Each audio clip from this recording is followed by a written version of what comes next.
బాంబీలంట.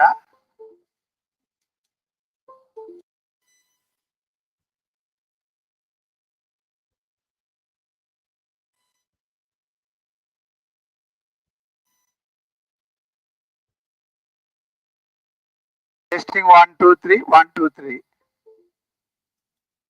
So క్రైస్తవులకి ఏమని పేరు పెట్టారంటే జాంబీ అని పేరు పెట్టారు కాప్రీ గారు. ఈ కాప్రీ గారు చెప్తున్న మాటలు మీరు విన్నారంటే చాలా ఆశ్చర్యపోతారు. బైబిల్ వీళ్ళకి యాక్చువల్లీ తెలియదు, కానీ వీళ్ళు ఏం చేస్తారంటే బైబిల్ని వక్రీకరించి మాట్లాడుతూ ఉంటారు. ఈరోజు నేను అదే పనిగా కౌంటర్ మీ ఎదురుగా వచ్చానండి.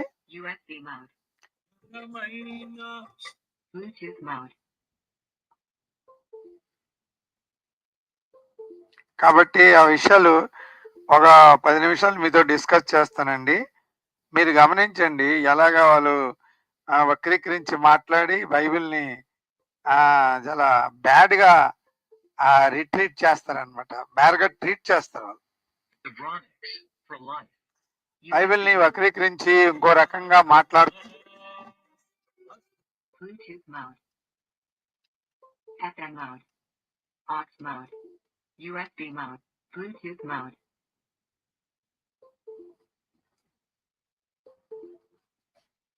అర్థమైందండి. కాబట్టి అది కొద్దిగా అవి మీకు చూపెడతానండి, ఎలాగ మాట్లాడతారో ఎలా చేస్తారో. ఈ వీడియో మీరు చూడండి. ఈ వీడియో తాలూగా థంబ్నెయిల్ ఒకసారి చూడండి. ఆ థంబ్నెయిల్ మీరు బాగా గమనించండి. చూడండి, చూపెడతాను మీకు నేను. ఇదేనండి, అది ఇదండి. ఈ థంబ్నెయిల్ చూడండి. యేసు లక్షణాలు ఇంకెవరిలో లేవా? బైబిల్ దేవుడు పాపులని చంపాడా అంటే 2 విషయాలు ఈయన చెప్తున్నాడు. ఏమని?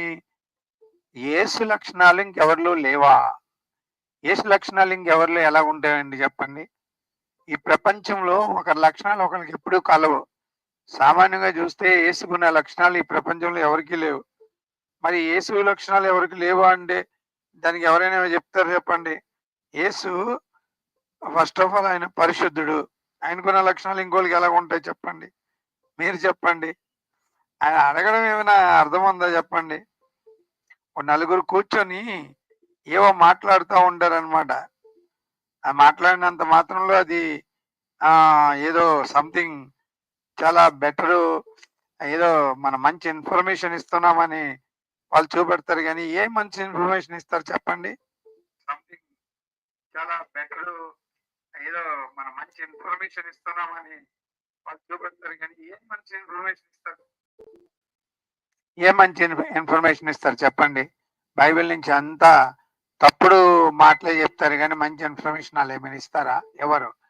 సరే, ఈ వీడియో నేను ప్లే చేస్తూ ఆ వీడియో తాలూగా మ్యాటర్ మీకు నేను చూపెడతానండి.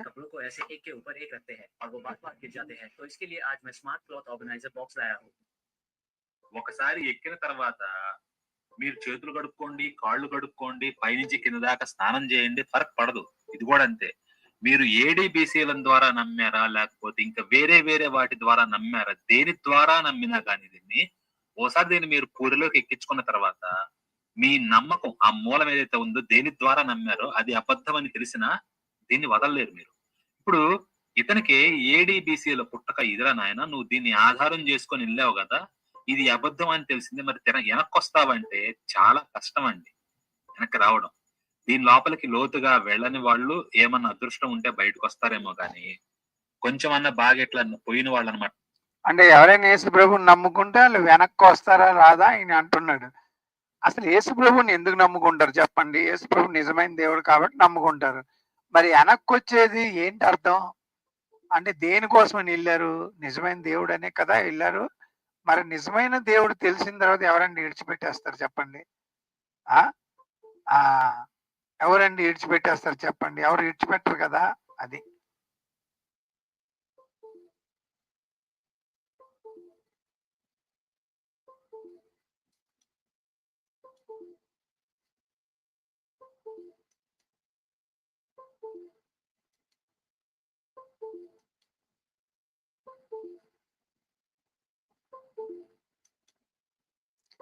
ఎవరండి విడిచిపెట్టేస్తారు చెప్పండి? వెనక్కి వచ్చేస్తారట. ఎవరు వచ్చేస్తారు చెప్పండి? ఎవరు రారు. కాబట్టి కాపరి గారు ఎవరో పనికిరానోళ్ళు నమ్ముకుంటే వెనక్కి వచ్చేస్తారేమో, నిజమైన యేసుప్రభుని నమ్ముకున్న వారు ఎవరు రారండి. పోనీ మా వరకే చూడండి, మేము 25 సంవత్సరాల నుంచి నమ్ముకున్నాం. మేము ఎప్పుడైనా వెనకడు నాగలి మీద చెయ్యేసి వెనక తట్టు తిరిగివాడు నాకు పాత్రుడు కాడు అని యేసుప్రభు చెప్పాడు. మరి అలాంటప్పుడు నాగలి మీద చెయ్యేసి యేసుప్రభుని నమ్ముకొని వెనక తట్టు ఎవరని తిరుగుతారు? ఆ ఎవరో డబ్బులు కాసుపడి ఎవరో ఇదేం కోసమని ఆశపడి వెళ్ళిన వాళ్ళు తిరుగుతారేమో, కానీ నిజంగా నమ్మిన వారు ఎలాగండి తిరుగుతారు మీరు చెప్పండి?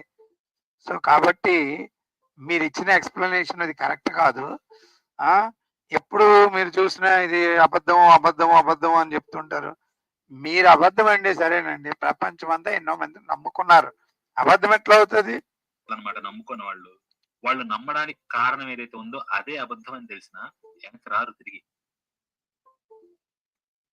బియాండ్ సేవింగ్ వాళ్ళు. యేసుక్రీస్తు ఉంటేనే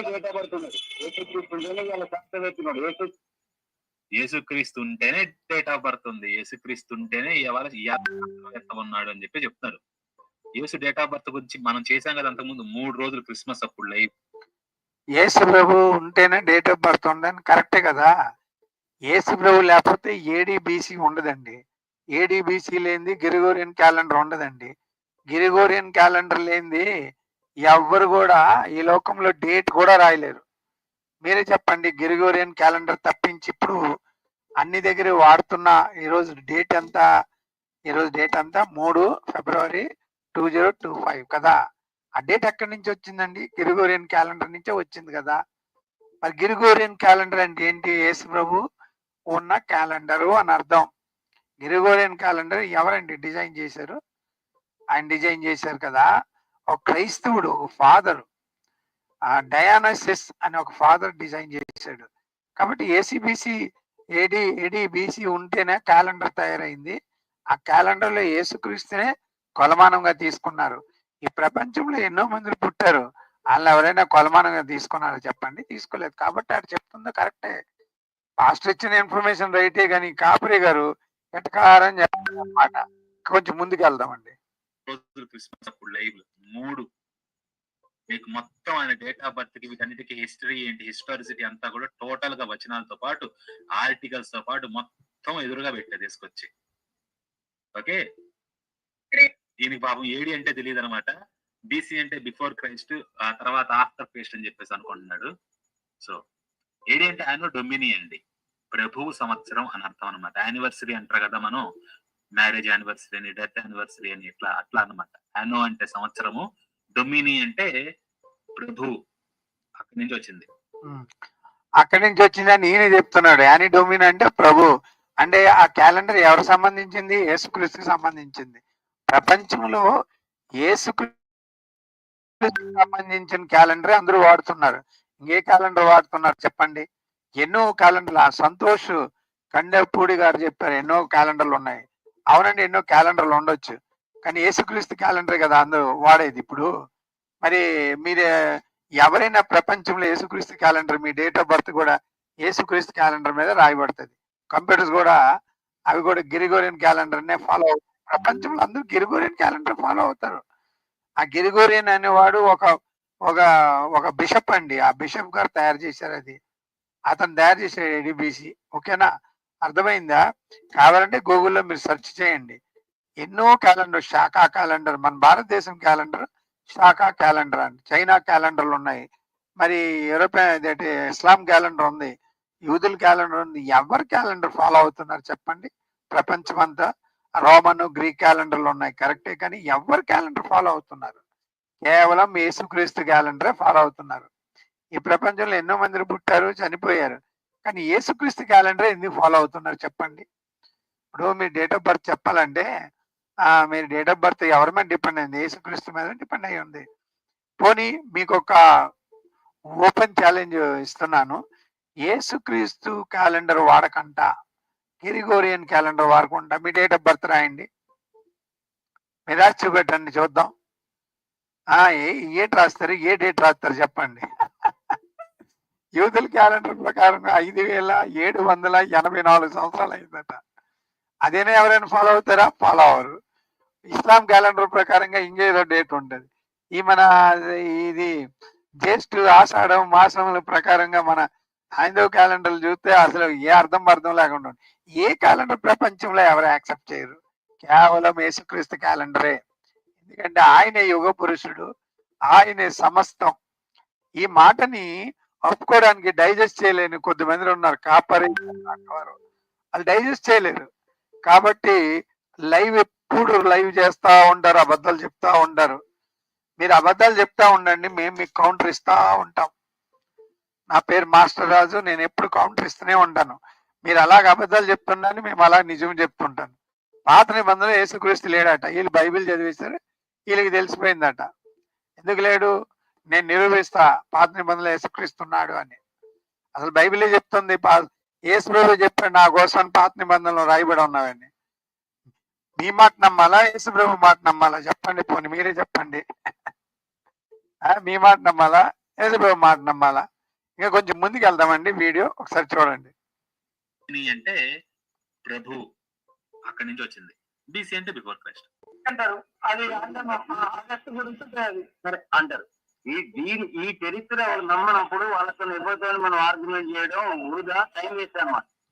మరి ఇంకెందుకు వీళ్ళు ఆర్గ్యుమెంట్ చేస్తుంది? ఇప్పుడు ఇక్కడ మనకి ఒక కాంట్రవర్సీ ఉందండి పలానా ఇష్యూ మీద. వాడు నా వాదముతోటి అంటే నా ప్రపోజల్ ని వాడు అంగీకరించకపోతే అనవసరం అన్నప్పుడు ఇంకా వాదం ఏముందండి? ఇప్పుడు మీరు ఒక పాస్టర్ దగ్గరికి వెళ్ళారు, అయ్యా యేసు లేడు, ఇదంతా అబద్ధము, నేను యేసు నమ్మనన్నారు అనుకోండి. మీరు యేసు లేడు అన్నాడు కాబట్టి ఇంకా మీతోటి వాదనేమి లేదు, గాన్ అన్నారు అనుకోండి. అంటే ఇప్పుడు ఏంటి, పాస్టర్ వాడు చెప్పేదంతా మీరు ముందు అంగీకరించాలన్నమాట వాడు ఆర్గ్యుమెంట్. యేసు లేడని సులభంగా మీరు చెప్పేది అయిపోదు కదా. క్రైస్తవులు ఎవరండి అంగీకరిస్తారు? మీరు చెప్పిన మాటలు చెప్పండి. యేసు లేడంటే అయిపోతుందా? ఆయన జన్మించాడు, యూదులు వంశంలో జన్మించి ఆయన సిలువేయబడ్డారు పొంతు పిలాతుస్ ద్వారా. అంత చక్కనైన చరిత్ర చెప్తుంటే యేసు లేడని సింపుల్ మాటల్లో మీరు చెప్పేస్తే మీ మాటలు ఎవరండి వినేస్తారు చెప్పండి? ఎవరు వినరు మీ మాటలు. మీరేమి గాబర పడకండి, మీకు తగ్గ ఆన్సర్లు మేము చెప్తాం. మీరేమి ఇదైపో అవసరం లేదండి, సరేనా? ఓకే.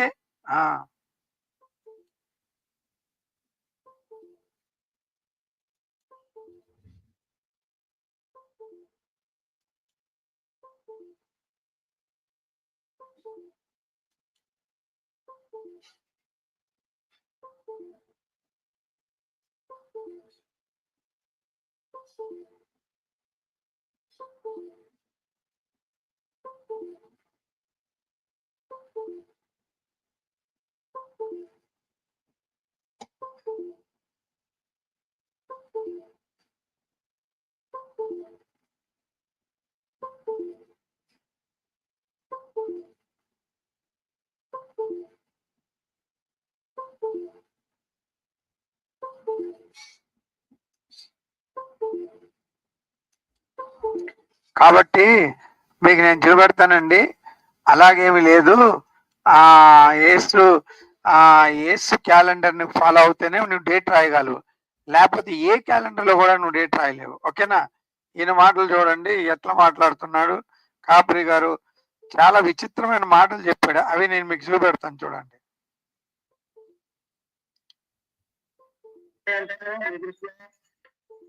ఆర్గ్యుమెంట్ అందట్లేదండి, అందుకని అటు ఇటు ఇటు అటు కొడుతున్నాడు అనమాట. ఒకదాని తర్వాత ఒకటి జంప్ అవుతున్నాడు, ఏది కొట్టుకోవాలా అని చెప్పేసి. గ్రహాల గురించి బైబుల్లో అసలు గ్రహమే లేదు. గ్రహాలు మనకు దగ్గర 7 6 అనుకుంటే 9 అనుకుంటా, 9 6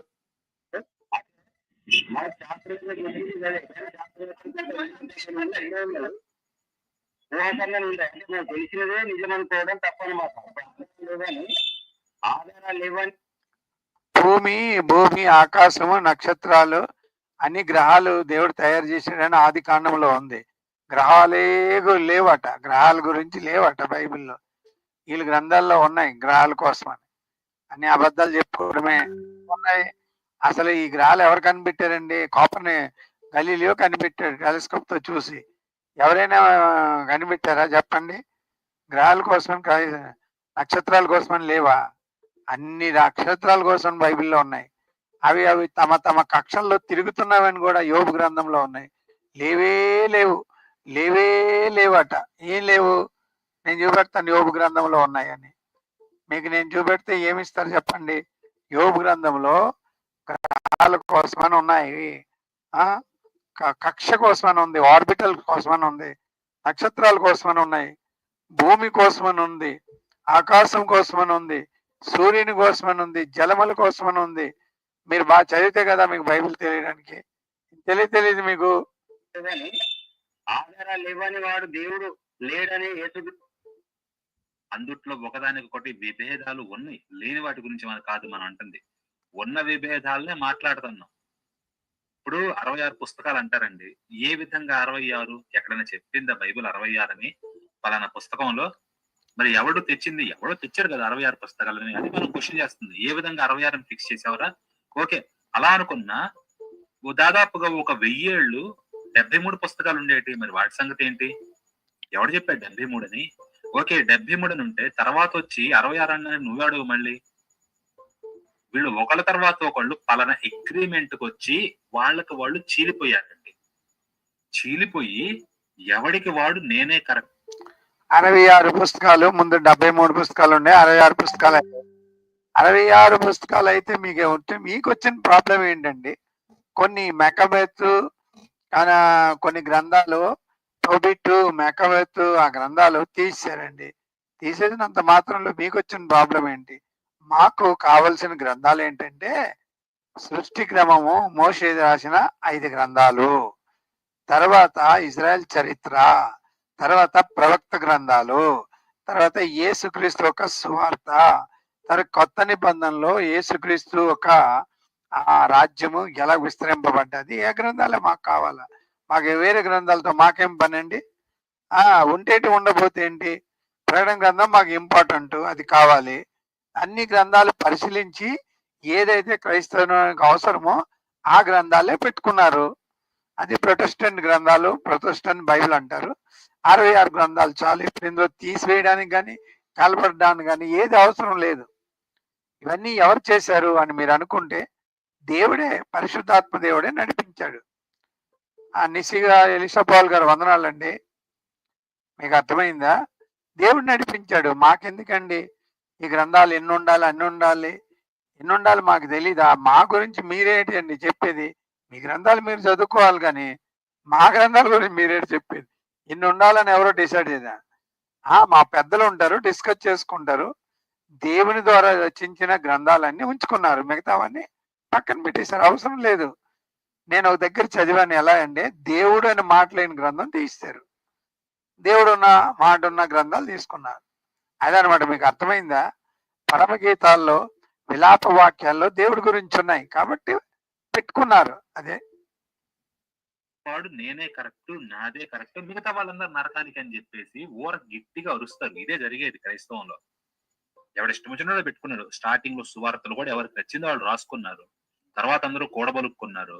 ఇది కాకుండా వేరే ఒప్పుకోమని చెప్పి దాన్ని హెరసీగా బ్రాండ్ చేశారు. దైవదూషణ, హెరసీ అంటే చేసి, దైవదూషణకి ఏంటి? నోటి మీద కొట్ట లేక కాదు, ఏమన్నా ఉంటే వాటిని తొక్కేశారు అన్నమాట. అర్థమైంది కదా అండి? ఆ ఆధారాలు మనం కనుక్కోలేమంట. అంతకు ముందు నుంచి ఏదేదో చెప్పారంట, ఏమి చెప్పలేదండి. అడగండి, ఇట్లాంటి వాళ్ళకి తెలియదు అనమాట. వీళ్ళేదో బయట అదో ఇదో అని చెప్పేసి ఓ బిల్డప్ ఇస్తా ఉంటారు, కానీ వీళ్ళు లోతుగా చదివిన వాళ్ళు కాదు, తెలిసిన వాళ్ళు కాదు. స్వార్థలు అంటారు. బైబిల్ అట పాస్టర్లు అట డీప్ గా చదవరంట, తెలిసిన వారు కూడా కాదట. ఈయన తెలిసిన వాడు అనమాట. కాపరి గారికే బైబిల్ తెలుసు, అందుకే పేరు కూడా కాపరి అని పెట్టుకున్నారు. కాపరి అంటే ఏంటి? పాస్టర్ అని అర్థం. ఈయనకి బాగా బైబిల్ తెలుసట, మిగతా వాళ్ళకి బైబిల్ తెలియదట. అవును, ఏమైనా మాటకు అర్థం ఉందండి? ప్రేక్షకులారా మీరు వింటున్నారు కదా. అసలు బైబిల్ సంగతి ఎవరికి తెలుసు? ఈయనకి తెలుసా, మాకు తెలుసా చెప్పండి? ఇంకెలా తెలుస్తా చెప్పండి? నేను బైబిల్ నమ్మాడా? తెలిస్తే దేవుడు నమ్ముకోడా? బాప్తిజం తీసుకోడా?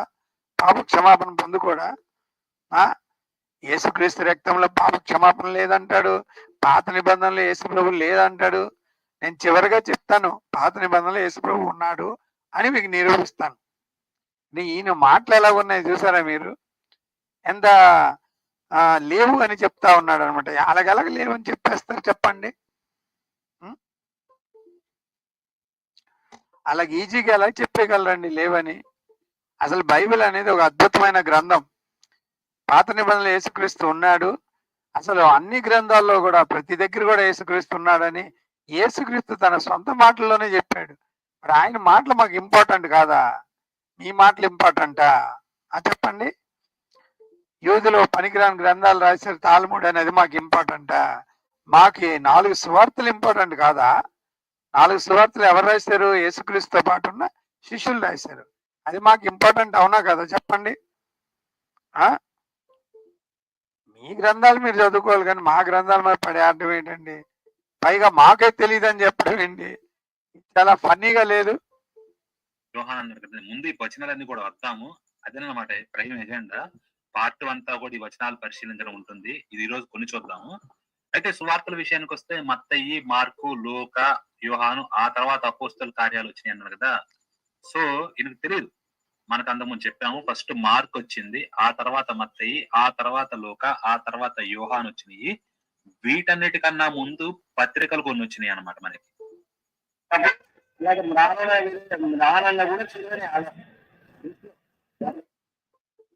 ఎవరు రాశారో అతడే అపోస్తల కార్యాలు కూడా రాశాడు అని చెప్పేసి అంటారు. దీనికి రకరకాల కారణాలు ఉన్నాయి. దీన్ని ఎవరు రాశారో ఎవరు చెప్పుకోలే. ఫస్ట్ ఆఫ్ ఆల్ సువార్తలు ఎవరు రాశారో చెప్పుకోలేదు రాసిన వాళ్ళు. మనకి అర్థమైందండి. సువార్తలు ఎవరు రాశారో చెప్పుకోలేదట. మత్తయి సువార్త మత్తయి గారు రాశారు, లోకా సువార్త లోక రాశారు, యోహాన్ సువార్త యోహాన్ రాశాడు, మరి మార్క్ సువార్త మార్క్ రాశాడు. ఇంక చెప్పుకోలేదట. ఈయన ఒక వింతగా మాట్లాడుతున్నాడు కాపరి గారు. ఏంటి కాపరి గారు మీరు? మీ మాటలు వింటుంటే నాకు చాలా ఆశ్చర్యంగా ఉంది మీరు చెప్పే మాటలు. రాను అంటే చెట్టు అని అర్థం. చెట్టు అంటే కొందరు ఎట్లా అంటే చెట్టు అధ్యాయం 9వ సంఖ్యాకాండం 24వ అధ్యాయం 17వ వచనం, ద్వితీయోపదేశ కాండము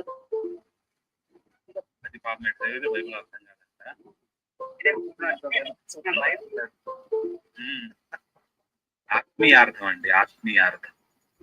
అందరూ అన్ని పుస్తకాల్లాగా బైబిల్ పుస్తకం కాదు. అది ఏంటంటే బైబిల్ దానికి ఉన్న ఆధారాలు వేరు అనుకో. మరి ఇప్పుడు బైబిల్లోకి నేను వెళ్ళిపోతలేను. నేను అనేది దేవుడు అనేవాడు ఉన్నాడా లేడా అంటే ఉన్నాడు. ఓకే, ఉన్నాడు. ఉంటే దేవుడు ఎవరు? నేను దేవుడు ఎవరు?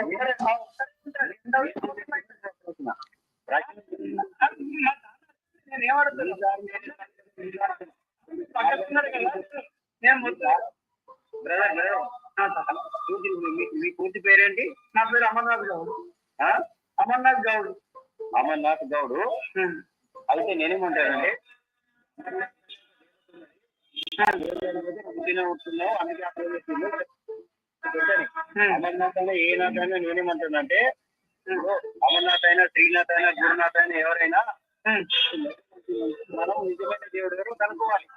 నేను కూడా అదే మనం. అంతేనా? ఇప్పుడు మా దోస్తు మా ఫ్రెండ్స్ అని మీరు ఇది ఇదని నేను చెప్తలేదు. ఓకే, చదివిన ఇప్పుడు యెహోవా దేవుడు అంటారా దయ్యం అంటావా?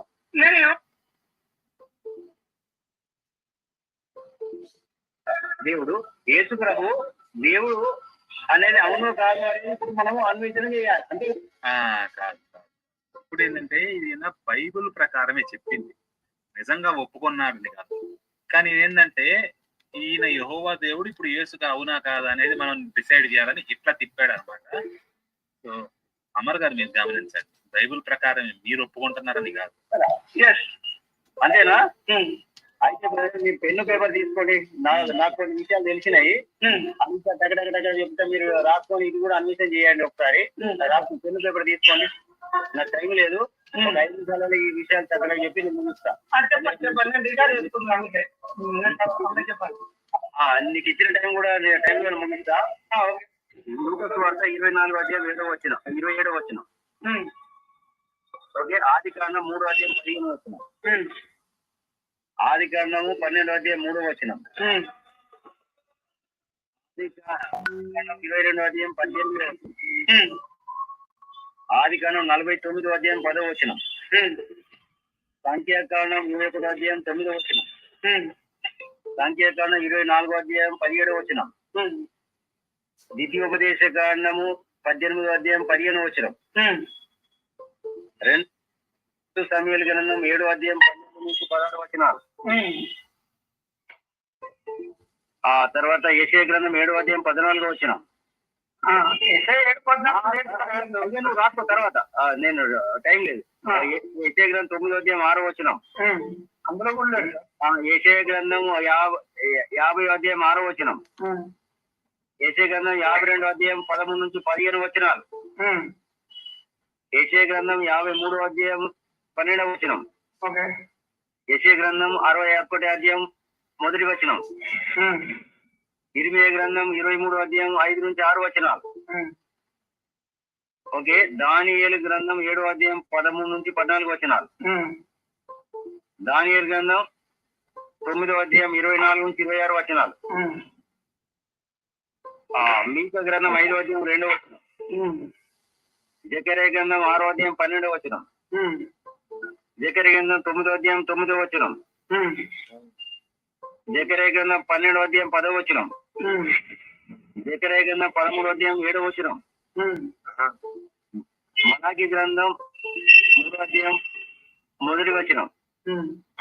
మలాకి గ్రంథం 4వ అధ్యాయం 2వ వచనం. 2వ అధ్యాయం 27వ వచనం. 27 తర్వాత ఇప్పుడు ఓకే ఓకే. ఇవన్నీ ఆయన చెప్పుకొచ్చాడు. ఓకే. కీర్తన గ్రంథం 119 వచ్చిన తర్వాత ఇంకా ఉన్నాయి కానీ నేను చెప్తున్నా. యోహాను సువార్త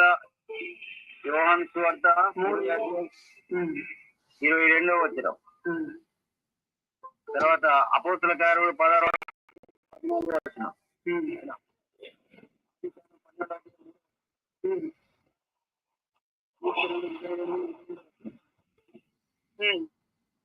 యెషయా 2వ అధ్యాయం 2వ వచనం.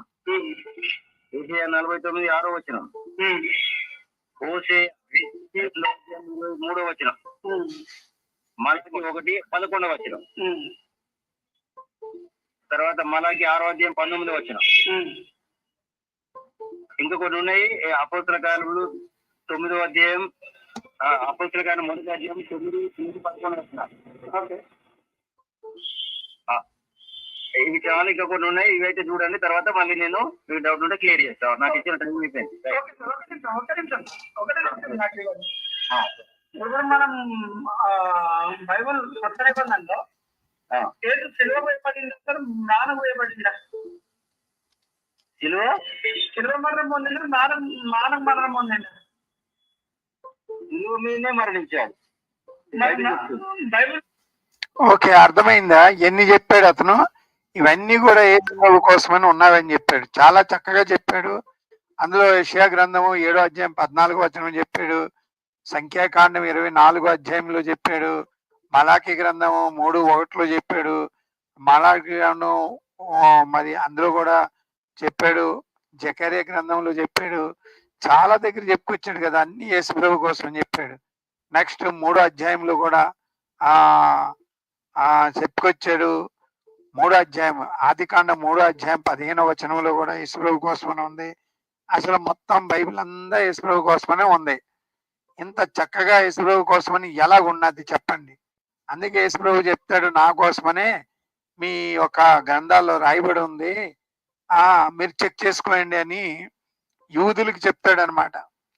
ఆ యూదులకి నేటి వరకు కూడా అర్థం కాని విషయం ఏంటంటే, పాత నిబంధన అంతా యేసుక్రీస్తు కోసమనే రాయబడి ఉంది. అది వదిలేసి యేసు ప్రభుని అర్థం చేసుకోలేక ఆయన సిలువేశారు. అఫ్కోర్స్ సిలువేయడం మీద దేవుని చిత్తమై ఉంది, కానీ ఆయన్ని సిలువేశారు. చూసారా? అలా సిలువేయచ్చా మీరు చెప్పండి? అలా సిలువేసి యేసు ప్రభుని వారు ఒక మూర్ఖత్వాన్ని చాటుకున్నారు. దేవుడు వాటిని బట్టి చాలా ఆయన బాధపడ్డాడు అనమాట. ఈ ప్రజలు నన్ను అర్థం చేసుకోలేకపోయారని దేవుడు బాధపడతాడు.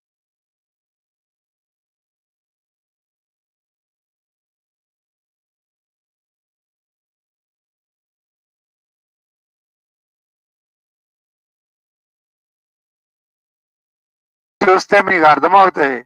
వాళ్ళు చెప్పినవన్నీ కూడా తప్పని. ఆ మరి యేసుక్రీస్తు ఒక వివరం బైబిల్లో ఉందా లేదా మీకు అర్థమవుతుంది. యేసుక్రీస్తు పాత నిబంధనలో ఎక్కడెక్కడ ఉన్నాడు నేను కూడా వరుసగా చెప్పుకుంటూ వస్తాను. కావాలంటే మీకు వాక్యాలు కూడా చదువుతాను. ఫస్ట్ యేసుక్రీస్తు పాత నిబంధనలో ఉన్నాడని యేసుక్రీస్తు చెప్తాడు. ఎక్కడ చెప్తాడో అది నేను చెప్తాను. ఓకేనా?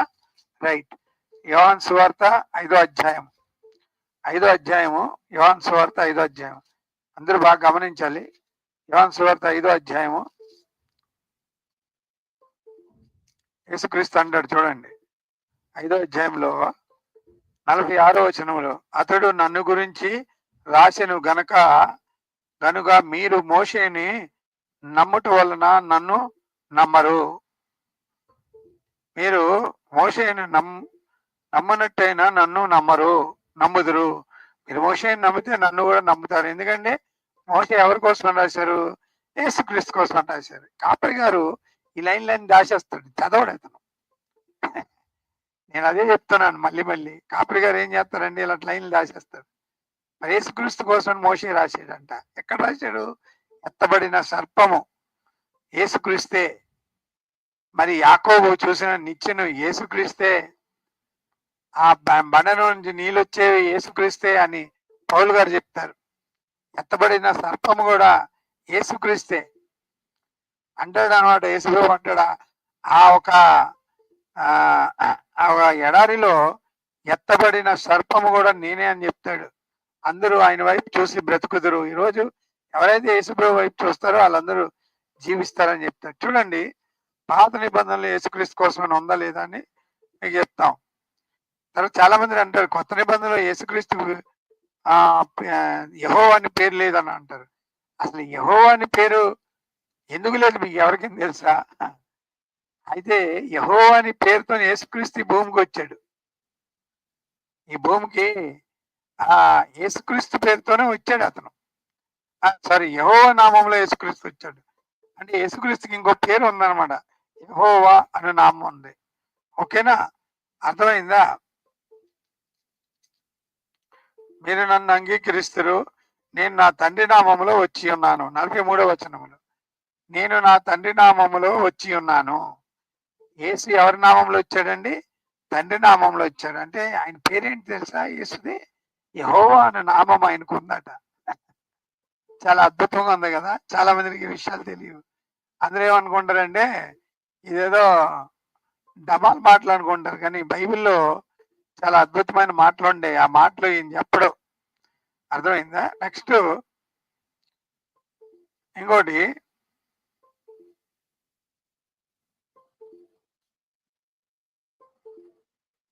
ఇంకోటి చూడండి. 39వ వచనములో, లేఖనములో నిత్యజీవం మీకు నిశ్చయం కలదని మీరు వాటిని పరిశోధించుచున్నారు. అవి నన్ను గురించే సాక్ష్యం ఇచ్చుచున్నవి. మీరు చదువుతున్న లేఖనాలన్నీ నా గురించే ఉన్నవి అని యేసుప్రభు చెప్పాడు. ఈ కాపరి గారు ఇలాంటివన్నీ ఎప్పుడు కూడా చెప్పరన్నమాట. ఇప్పుడు బైబిల్లో ఉన్న లేఖనాలన్నీ ఎవరి గురించి ఉన్నాయి చెప్పండి? మీరు చెప్పండి. అవన్నీ యేసుక్రీస్తు గురించి ఉన్నాయి. అన్ని యేసుక్రీస్తు గురించే. మీరేం డౌట్ పడక్కర్లేదు. మీకు అన్ని నేను చూపెడతాను కావాలంటే. అన్ని యేసుక్రీస్తు గురించే ఉన్నాయి. నీకు ఒక అద్భుతమైన పాయింట్ మీకు యోహాను సువార్తలో చూపెడతాను చూడండి. యోహాను సువార్త 2వ అధ్యాయంలో ఉంటది అన్నమాట. యోహాను సువార్త 1వ అధ్యాయంలో చూపెడతాను. ఆయన అంటాడు చూడండి,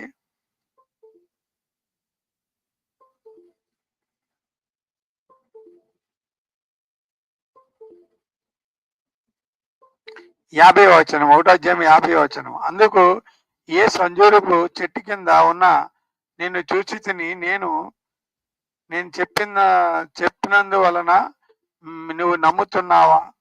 నీకంటే గొప్ప కార్యాలు, వీటికంటే గొప్ప కార్యాలు చూతువని అతనితో చెప్పాను. మరియు ఆయన మీరు ఆకాశం తెరబడి, ఆయన అంటాడు ఆకాశం తెరబడి దేవుని దూతలు మనుష్య కుమారుని పైగా ఇక్కడ దిగటియో మీరు చూతురని మీతో నిశ్చయముగా చెప్పుచున్నాను.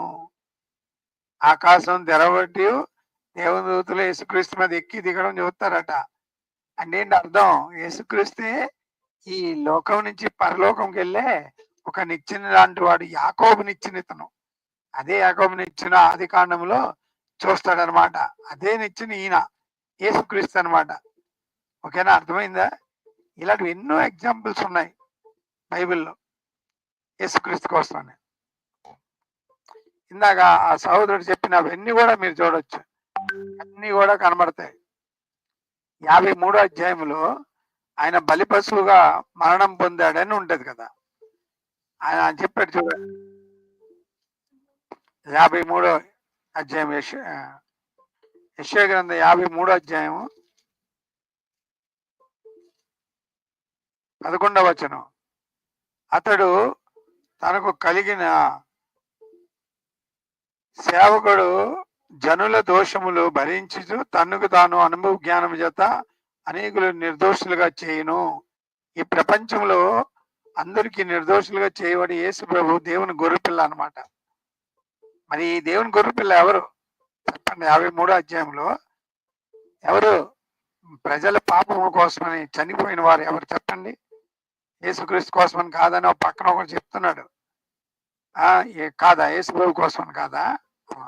ఊరికే యేసుప్రభు చెప్పాడా ఇది నా కోసమని రాయబడి ఉందని? మరి యెషయా గ్రంథం 7:14 కన్య గర్భవతి కుమారుని కనును, అది యేసు కోసమని.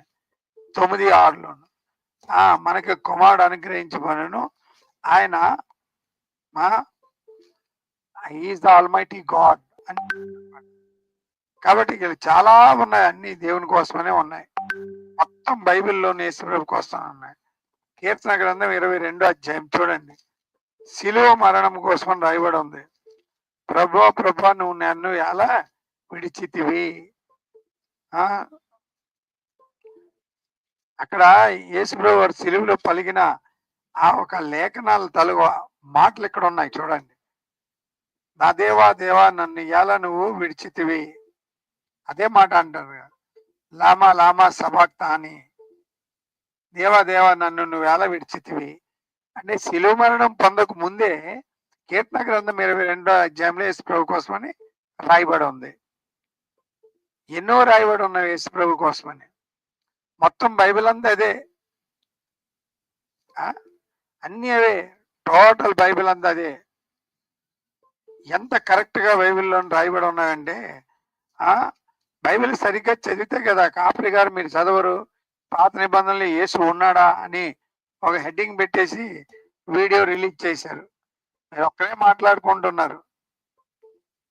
పాస్టర్లకి ఏం రావు, పాస్టర్లకి ఏం తెలీదు అని చెప్తా ఉన్నాం. అవునండి.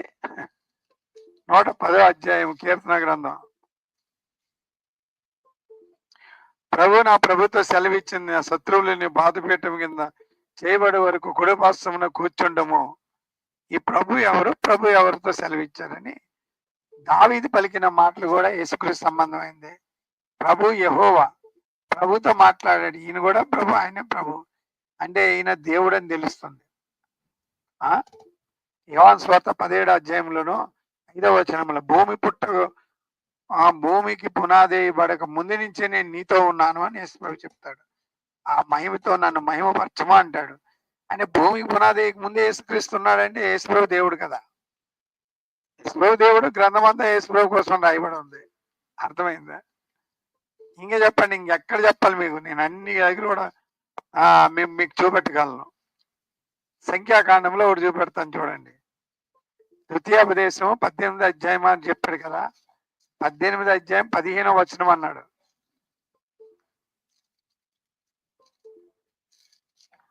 చూడండి ఒకసారి, 18వ అధ్యాయము 15వ వచనం ఏముంది?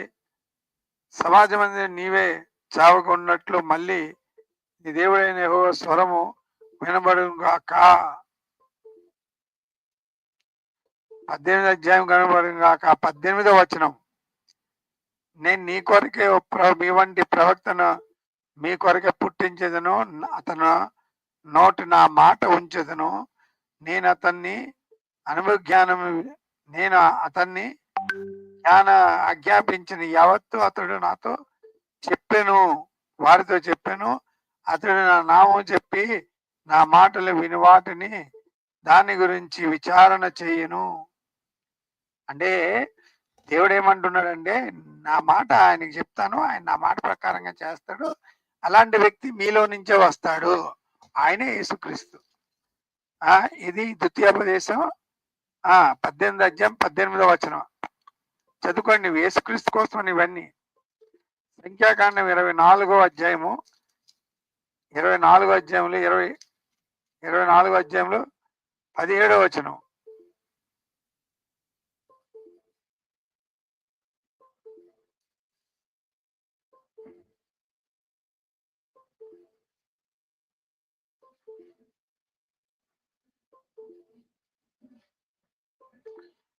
వచనం ఇదే ఇందాక చెప్పాడు.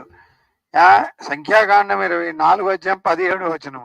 నక్షత్రం యాకోబులో ఉదయించును, రాజదండని ఇజ్రాయెల్ నుండి లేచును, అది మోయాబీలు ప్రాంతమును కుట్టును, కలహ వీరులందరినీ నాశనం చేయును. అంటే యాకోబు సంతానములో నుంచి నక్షత్రం వస్తుంది. ఆ నక్షత్రమే యేసుక్రీస్తు. ఓకేనా? ఇవన్నీ కూడా బైబిల్లో ఉన్నాయి. ఏది లేదంటూ లేదు, మొత్తం బైబిల్లో రాయబడి ఉంది యేసుక్రీస్తు కోసమనే. సో నేను ఎన్ని వచనాలు మీకు చెప్పాను. ఆదికాండం 3:15లో కూడా 3:15 చూడండి. అక్కడ స్త్రీ సంతానమును మరియు ఆమె సంతానమునకు వైరము కలుగు చేసేదను, అది నిన్ను తల మీద కొట్టును, నువ్వు దానికి మడిమ మీద కొట్టెదు అనెను. ఈరోజు స్త్రీ సంతానం ఎవరు? మనము. మరి ఆ సైతాన్ సంతానముకి నరుడికి ఎప్పుడు గొడవలు జరుగుతుంటాయి, నువ్వు దాని తలను కొడతావు అని యేసు ప్రభు దాని తలని చెదగొట్టాడు. సైతాన్ తలని చెదగొట్టాడు. కాబట్టి యేసు ప్రభు దేవుని రక్షకుడు. ఈ లోకంలో ప్రజల్ని రక్షించడానికి వచ్చాడు, పాపులను రక్షించడానికి వచ్చాడు. ఓకేనా? సో యేసుక్రీస్తు నిజమైన దేవుడు అని మీరు తెలుసుకోవాలి. మీరు తప్పుడు సమాచారంలో ఇవ్వద్దు. కాపరి గారు, మీరు సరిగ్గా అర్థం చేసుకొని మాట్లాడండి, బాగుంటది. లేకపోతే మాలాంటి వాళ్ళు కౌంటర్ ఇవ్వక తప్పదు కదా. గీతా మాధురి గారు వింటున్నారా మీరు? కాబట్టి యేసుక్రీస్తు విషయం బైబిల్లోని ఎక్కడెక్కడ ఉందో చెప్పాను. ఇంకా కొత్త నిబంధనలో నేను చెప్పలే. రోమిల గ్రంథం 9:5లోను ఆయన మహాదేవుడు స్తోత్రాలుడై ఉన్నాడు అని రాయబడి ఉంది. ఆయనే దేవుడు స్తోత్రాలుడై యుగాలు స్తోత్రాలుడై ఉన్నాడు అని రాయబడి ఉంది. అలాగే యేసుప్రభు కోసమని యోహాను సువార్త 1వ అధ్యాయం 1వ వచనంలో ఏం రాయబడి ఉంది చెప్పండి? ఆది యందు వాక్యం ఉండెను, వాక్యం దేవుని వద్దెను, వాక్యమే దేవుడై ఉండెను. కాబట్టి యేసుక్రీస్తు వాక్య రూపంలో ఉన్నాడు. తర్వాత ఆయన దేవుడిగా మనకు కనబడుతున్నాడు. అసలు డౌట్ పడడానికి ఏముంది చెప్పండి? మీ డౌట్ పడతారేమో కానీ మేము మాత్రం డౌట్ పడమండి. అర్థమైందా? కాపరి గారు, మీరు ఏదో చెప్తుంటారండి. మీరు చెప్తే ఎట్లా చెప్పండి?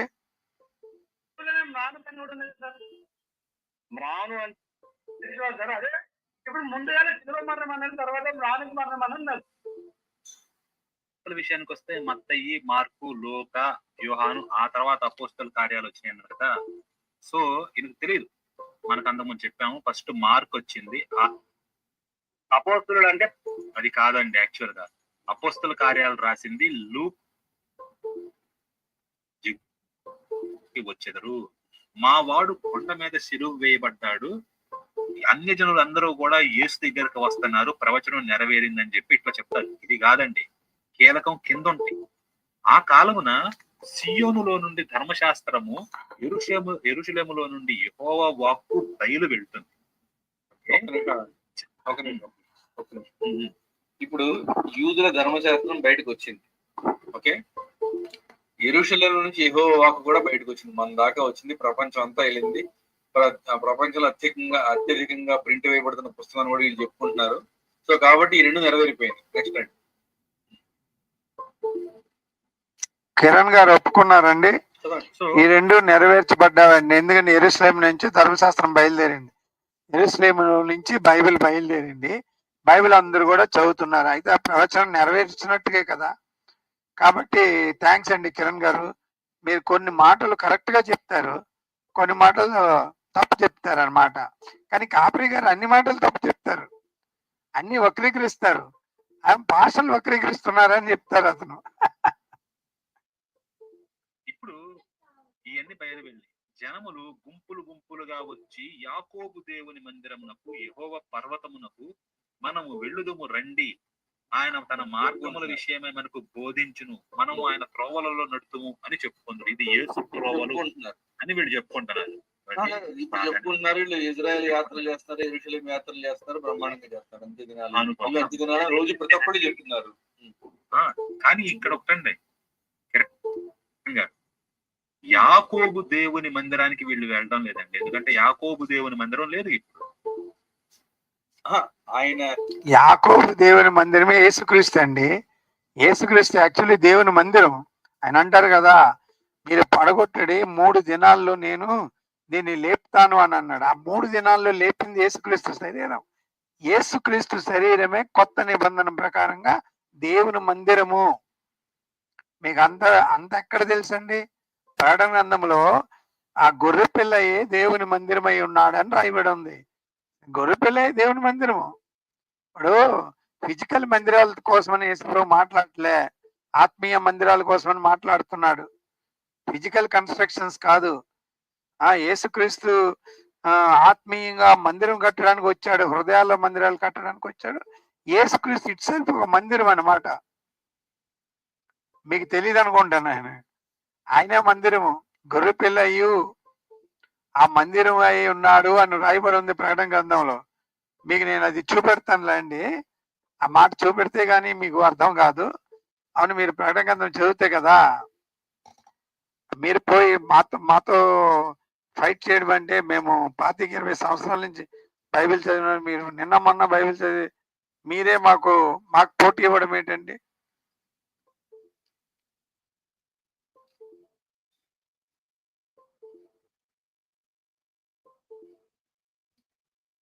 Incoming call. Incoming call. Incoming call. Incoming call. Incoming. Brother వస్తాను. వేరే లైవ్ లో ఉన్నారా మీరు? నేనే సొంతంగా పెట్టుకున్నాను, మరి లేట్ అయిపోయింది మీది.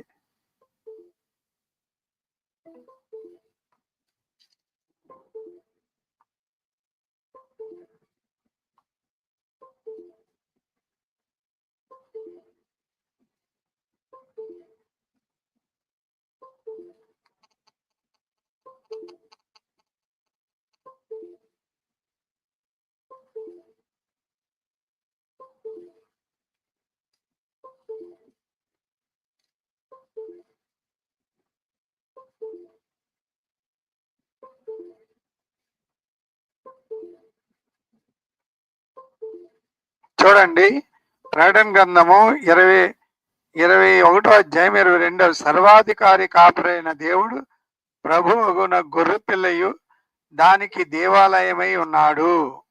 చూసారా? ప్రభువే దేవాలయమై ఉన్నాడని లైన్ మీకు చదివి వినిపించాను. మరి ఇప్పుడట దేవాలయం లేదట. అక్కడ వెళ్ళి ఏవో ఇరిగిపోయిన దానికి అందరు చూస్తారు. నిజానికి దేవాలయం ఎవరు? దేవుడైన యెహోవా దేవాలయం యేసుక్రీస్తే. Jesus is the true temple of the God. Capri గారు, మీకు ఎంత నాలెడ్జ్ ఎక్కడ ఉందండి? ఊరికే ప్రజల్ని తప్పుతో పట్టించకండి. మీరు ఈ తప్పుతో పట్టిస్తే మిమ్మల్ని దేవుడు పనిష్మెంట్ ఇస్తాడు. యెరూషలేమే మందిరం అని చెప్పి ఒకసారి ఎప్పుడు చెప్తున్నారు, నా పర్వతమే నా మందిరం అన్నారు, నేను మీ మధ్యలో నివసిస్తున్నానని చెప్పారు. కాసేపు అనుకుందాం, సరే అనుకుందాం. అయితే తర్వాత ఏంటి? ఆయన మధ్యవర్తి ఎవరు? యేసండి. నెరవేరిందనమాట. ఆయన మధ్యవర్తి అయ్యాడు. అన్ని జనులకు న్యాయము తీర్చును. ఓకే, అన్ని జనాలకు న్యాయాన్ని తీరుస్తున్నాడు అనుకుందాం. అనేక జనములకు అనేక జనాలకి తీర్పు తీరుస్తున్నాడు అనుకుందాం. వారు ఎవరు? అనేక జనులు, అన్యులు, అనేక జనులు తమ ఖడ్గములను నాగటి నక్కులుగాను, కత్తులు ఇంకా వాడరండి, వాటిని నాగటి నక్కులుగా పెట్టేస్తారన్నమాట. అంటే పంట పొలాలు వాడతారు యుటెన్సిల్స్ కింద. తమ ఈటలను మచ్చు కత్తులుగాను, ఈటలతోటి అలుగులు గట్రా చేస్తా ఉంటాం కదా మనం.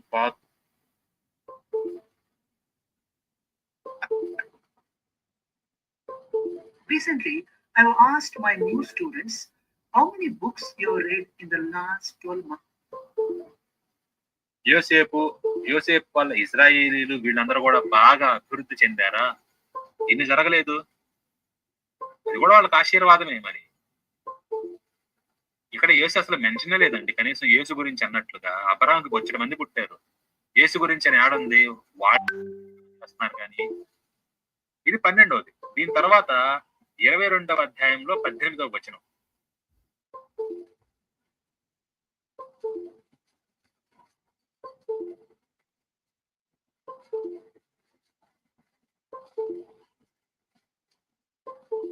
ఆదికాండం 22వ అధ్యాయం 18వ వచనం చదవండి. సో ప్రమాణము వలన ఆశీర్వదింపబడును, నా తోడని ప్రమాణం చేసి ఉన్నాను అని యెహోవా సెలవిచ్చెను. అవును. ఇది ఎవరండి?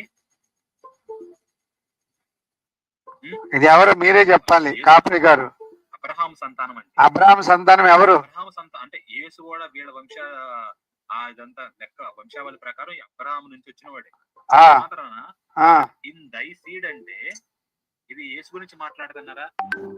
అవును అవును, నేను నిన్ను ఖచ్చితంగా యేసు గురించే చెప్తున్నారా? ఆదికాండం 22వ అధ్యాయం 18వ వచనంలో నీ సంతానం ద్వారా భూలోకమును అందరూ దీవించబడదురు అంటే ఏంటి అర్థం? ఆయన సంతానంలో యేసుక్రీస్తు పుట్టాడని నువ్వు ఇప్పుడే ఒప్పుకున్నావు కాబట్టి ఆయన ద్వారా అందరూ దీవించబడతారు. ఆయన ఆశీర్వాదంగా పుట్టాడు ఈ ప్రపంచానికి ఆశీర్వాదంగా పుట్టినవాడు యేసుక్రీస్తు. యేసుక్రీస్తు ద్వారా భూమి అంతా దీవించబడ్డది. ఆయనలో ఆయన జీవం ఉండెను, ఆ జీవం మనుషులను వెలిగించుచుండెను. కాబట్టి యేసుక్రీస్తే నిజమైన దేవుడు. ఆయన మానవాళి కోసం వచ్చిన వాడు. ఆయన పాత నిబంధనలో కొత్త నిబంధనలో టోటల్ బైబిల్ గ్రంథంలో ఆయన ఉన్నవాడు. ఓకేనండి ప్రేక్షకులారా, మీ అందరికి వందనాలు. ఈ ఒక వీడియోని నేను అనలైజ్ చేసి మీకు చెప్పాను కాబట్టి ఇందులో కొన్ని లేఖనాలు మంచి పాస్టర్ గారు వచ్చి చెప్పారు. ఆ లేఖనాలన్నీ పరిశీలించండి, అవి యేసుక్రీస్తు సంబంధించినవి అవునా కాదా. అందులో కొన్ని లేఖనాలు మాత్రం నేను చెప్పాను. ఓకేనా? థ్యాంక్ యూ వెరీ మచ్ అండి. మళ్ళొక వీడియోలో మళ్ళీ కలుసుకుందాం. నా పేరు మాస్టర్ రాజు. ఏ సందేహాలు ఉన్నా మీరు రావచ్చు, మమ్మల్ని అడగవచ్చు. ఓకేనా? గాడ్ బ్లెస్ యూ అండి. గీతా మాధురి గారు మీకును, మరి ఎలిసా పాల్ గారికి కమెంట్స్ పెట్టిన వారందరికీ కూడా నా వందనాలండి. Thank you very much. మళ్ళొక వీడియోతో మీ అందరికి కలుసుకుందాం. దగ్గరగా గంట వీడియో అవుతా ఉంది. నేను అన్ని విషయాలు చెప్పానండి. యేసుక్రీస్తు పాత నిబంధనలో ఉన్నాడా లేదా అంటే ఉన్నాడు. ఏ నామంతో ఉన్నాడు తెలుసా మీకు? వాక్యం అనే నామంతో ఉన్నాడు. యేసుక్రీస్తుకి ఎన్ని నామాలు ఉన్నా తెలుసా? వాక్యం అనే నామం ఉన్నది, గొర్రెపిల్ల అనే నామం ఉన్నది, యెహోవా అనే నామం ఉన్నది. ఆయన ఎన్ని పేర్లు ఉన్నాయి తెలుసా? అబ్రహాం కుమారుడు అని కూడా ఆయనకి నామం ఉన్నది, దావీద్ కుమారుడు అని కూడా ఆయనకి నామం ఉన్నది. ఎన్నో పేర్లు ఉన్నాయి కదా. మహిమా స్వరూపుడా అని పేరు. సమీపించడాన్ని తేజస్సులో వర్షించుతున్న దేవుడు అని కూడా ఆయనకి నామం ఉంది. తేజో నక్షత్రం అని కూడా ఆయన నామం ఉంది. రకరకాల మార్నింగ్ స్టార్ అని కూడా ఆయనకి నామం ఉంది. ఆయన మహాదేవుడు అని కూడా ఆయనకి నామం ఉందండి. ఆయన పంచగాయములు గల దేవుడు అని కూడా ఆయనకి నామం ఉన్నది. మరి చాలా పేర్లు ఉన్నాయి ఆయనకి. ఆయన కాపరి అని కూడా నామం, ప్రధాన కాపరి, మంచి కాపరి అని పేర్లు ఉన్నవండి. కాబట్టి మీరు సంతోషించండి. మరి ఈ వాక్యాలను బట్టి మీరు ఆలోచించండి. దేవుడు మిమ్మల్ని దీవించి ఆశీర్వదించును గాక. మరి చక్కగా ఒక గంట సేపు చేయడానికి దేవుడు నాకు కృపించాడు. కాపరి గారిని కౌంటర్ ఇవ్వడానికి ఈరోజు నేను పూనుకున్నాను. నా కౌంటర్ మీరు చూడండి. మీరు మంచి కమెంట్ పెడతారని ఆశిస్తా ఉన్నాను. కాపరి గారు మీరు అబద్ధాలు చెప్పడం మానేస్తే మంచిది. ఎప్పుడైనా వీలైతే మనం డిబేట్ పెట్టుకుందాం, సరేనా అండి?